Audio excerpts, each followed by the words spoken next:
Hi guys, welcome back to the channel. Thanks for tuning in. Today another video is going to be on the Patrol. Unfortunately, I've stripped the gearbox, 5th gear, completely my fault. I knew it was an errant issue with the early Patrol gearboxes, with the 5th gear, the splines quite, and they say don't tow in 5th gear because you'll strip it, and I wasn't towing, but obviously with the big V8, low down torque, I just left it in 5th gear. I was being a bit lazy, went a bit of an incline, and I just about to change down into 4th gear, and it just screamed, just stripped. So obviously just stripped the gear off the spline. 1st to 4th, all good. I got no issues with any of the synchros or anything like that on any of the gears. Obviously it's a bit noisy. So long story short, I was looking around, best thing to do, whether to get it A, rebuilt, or B, just get one from a scrapyard of breakers and just swap it out. But the trouble with the breakers stuff and the second-hand ones is they've all done 200, 300, 400, 500,000 Ks anyway. This has done 340, 70,000 of them Ks with the V8, so that's obviously just taking its toll on it a bit. So I'm not keen on chancing a second-hand box in there, for obvious reasons. You don't know what you're getting, and they're upwards of $900 to $1,000 anyway. I got a quote from a guy up in Osborne Park to rebuild the whole lot with the upgraded 5th gear, which is basically just a longer like spline. That mates onto the shaft.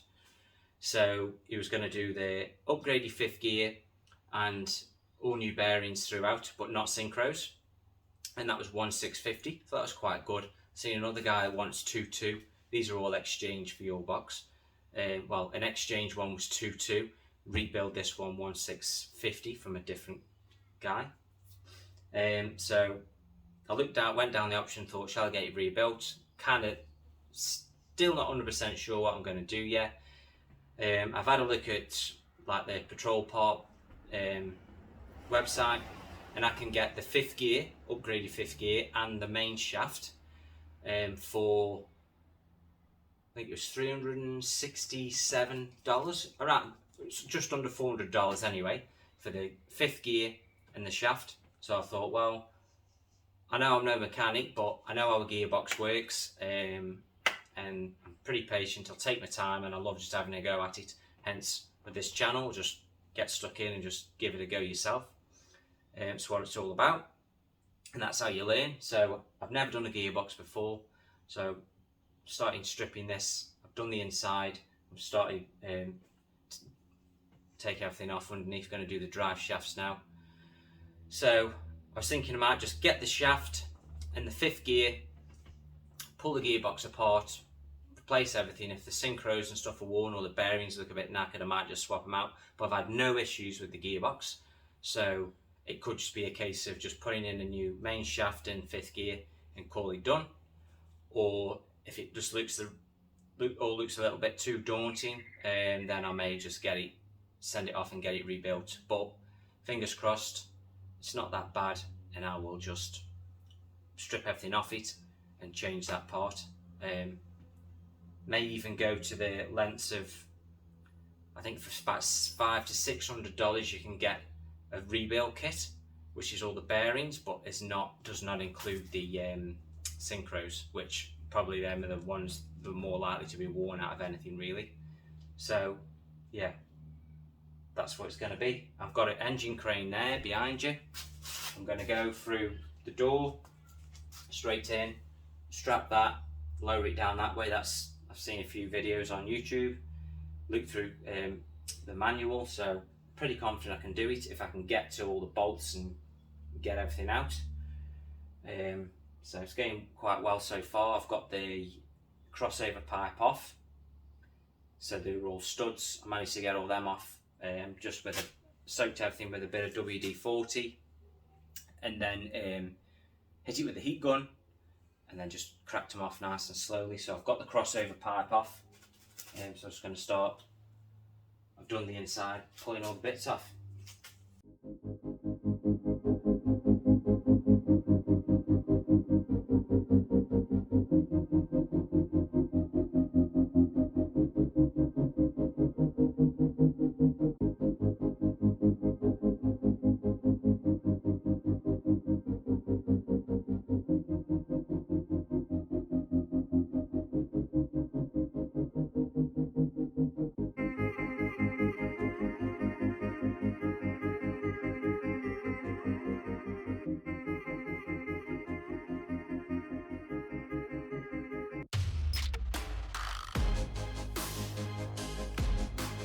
Right guys, you can see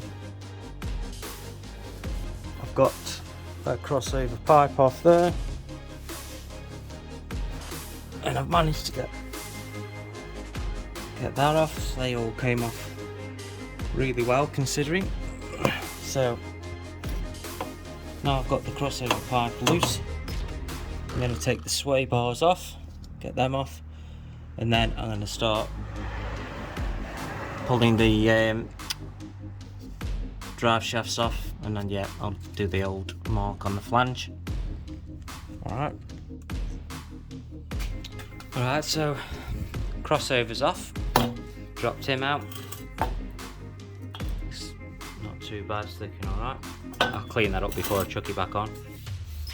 It's pretty squished in the corner there, but I suppose I've heard that if you change them, then it's, if you're to a bigger, like a 3-inch, because I think it's like 2-inch, it'll affect the spool up of the turbo, so we'll leave him as he is. Sway bar's all off, front sway bar, he's off. So now drive shaft.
Right, so I've got the rear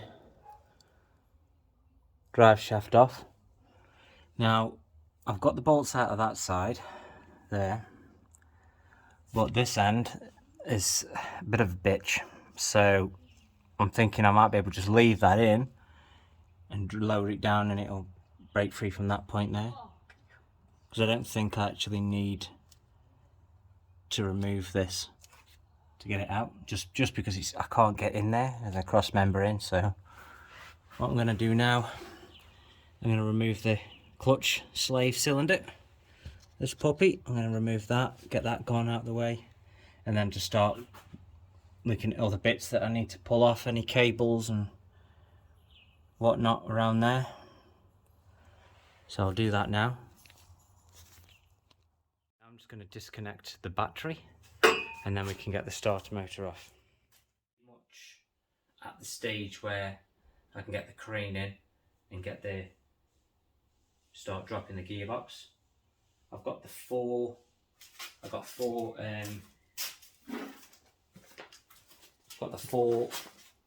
bell housing bolts out.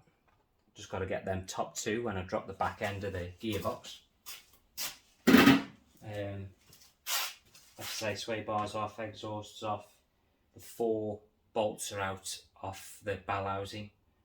All the electrical connections, they're all disconnected. I'm going to leave the cross member on the bottom of the gearbox.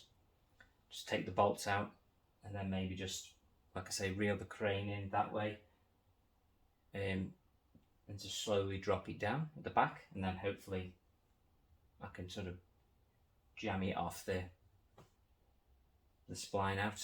So yeah, didn't quite. I took my time with it because it's the first time doing it, but I mean that's taken me most of the day just to get to that point, because yeah, getting some of the bolts out, absolute pain in the arse. Tail shaft is disconnected at the front flange by the diff, but I've left it attached at the transfer case end just because I can't even get in there to get them off. So, but I think that should just drop down nicely, and then I'll be able to undo it when I can reel it out. So yeah.